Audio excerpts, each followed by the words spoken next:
Alaska की ठंडी हवाओं के बीच पूरी दुनिया की निगाहें एक ऐतिहासिक मुलाकात पर टिकी हैं। अमेरिकी राष्ट्रपति डोनाल्ड ट्रंप और रूस के राष्ट्रपति व्लादिमीर पुतिन आमने सामने आने वाले हैं।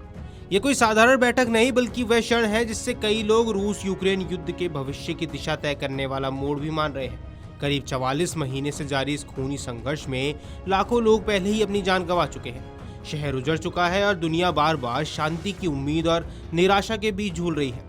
ऐसे माहौल में ट्रंप ने अपने बयानों से फिर से एक नई बहस छेड़ दी है। सोमवार को व्हाइट हाउस में आयोजित प्रेस कॉन्फ्रेंस के दौरान डोनाल्ड ट्रंप के चेहरे पर वही आत्मविश्वास था जिसके लिए वे जाने जाते हैं। पत्रकारों ने उनसे पुतिन से होने वाली मुलाकात पर सवाल दागे तो उन्होंने मुस्कुराते हुए जवाब दिया, पुतिन से मुलाकात के शुरुआती 2 मिनट में ही मुझे अंदाजा हो जाएगा कि युद्ध रोकने के लिए कोई समझौता संभव है या नहीं।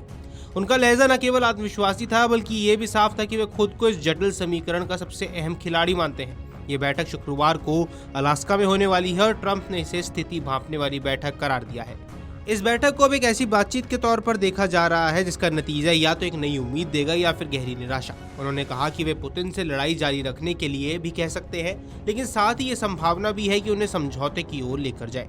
पत्रकारों ने बार बार पूछा कि क्या वे यूक्रेनी राष्ट्रपति व्लादिमीर ज़ेलेंस्की को भी इस प्रक्रिया में शामिल करेंगे, तो ट्रंप ने इस पर सीधा जवाब देने से बचे, लेकिन ज़ेलेंस्की पर तीखा तंज कसना नहीं भूले। उन्होंने कहा कि ज़ेलेंस्की कई बैठकों में गए लेकिन युद्ध खत्म नहीं करा सके। उनकी ये टिप्पणी संकेत देती है कि ट्रंप शायद यूक्रेन के वर्तमान नेतृत्व की भूमिका को लेकर संदेह में है। इसी बीच सोमवार देर रात खबर आई कि यूक्रेन ने रूस के क्षेत्र में ड्रोन से हमले किए जिसमें एक व्यक्ति की मौत और 2 अन्य लोग घायल हो गए। रूस का दावा है कि उसकी वायु रक्षा प्रणाली ने 39 ड्रोन मार गिराए और इस घटना ने शांति वार्ता की संभावना पर अब एक और साया डाल दिया है।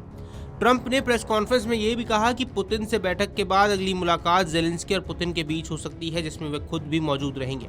उन्होंने पुतिन का अमेरिका आना सम्मानजनक बताया और भूमि अदला बदली यानी लैंड स्वैप के आधार पर किसी बड़े समझौते की संभावना का भी जिक्र किया। उनका मानना है कि अगर शांति वार्ता सफल रहती है तो अमेरिका और रूस के व्यापारिक रिश्ते फिर से सामान्य हो सकते हैं।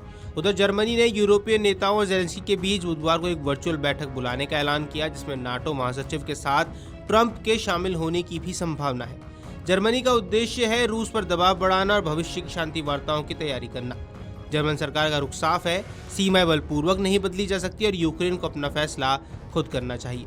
लेकिन पुतिन की शर्तें किसी के लिए भी आसान नहीं होंगी। सीज़फायर से पहले ही उन्होंने अपनी मंशा साफ कर दी है। फरवरी 2022 से अब तक जिन इलाकों पर रूस ने कब्जा किया है वे उसी के पास रहेंगे। इसके अलावा यूक्रेन को नाटो में शामिल होने से भी रोकना उनकी प्राथमिक मांगों में शामिल है। दूसरी ओर ज़ेलेंस्की किसी भी तरह के रूसी कब्जे को मानने से इनकार कर रहे हैं और नाटो सदस्यता छोड़ने के सवाल पर भी अड़े हैं। ट्रंप का रुख, यूरोपीय देशों की रणनीति और पुतिन की कठोर शर्तें, ये तीनों मिलकर एक जटिल राजनीतिक शतरंज बिछा रहे हैं। यूरोपीय देशों और यूक्रेन को आशंका है कि ट्रंप की मौजूदगी में समझौता रूस के पक्ष में झुक सकता है, खासकर तब जब यूक्रेन को वार्ता में पर्याप्त भूमिका न दी जाए। अगर ऐसा होता है तो यह न केवल मौजूदा संघर्ष के लिए बल्कि भविष्य के भू राजनीतिक संतुलन के लिए भी एक अहम मोड़ साबित हो सकता है।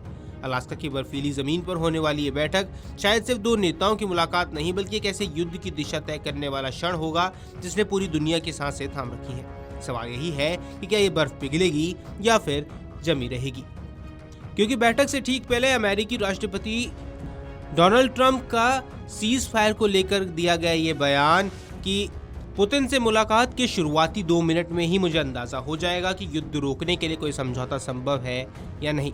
उनका लहजा न केवल आत्मविश्वासी रहा है बल्कि ये भी साफ है कि वो खुद को इस जटिल समीकरण का सबसे बड़ा खिलाड़ी मान रहे हैं। Video desk amarujala.com। अगर आप ये वीडियो YouTube पर देख रहे हैं तो हमारे चैनल को सब्सक्राइब कर बेल आइकन दबाएं और Facebook पर देख रहे हैं तो हमारे पेज को लाइक करें।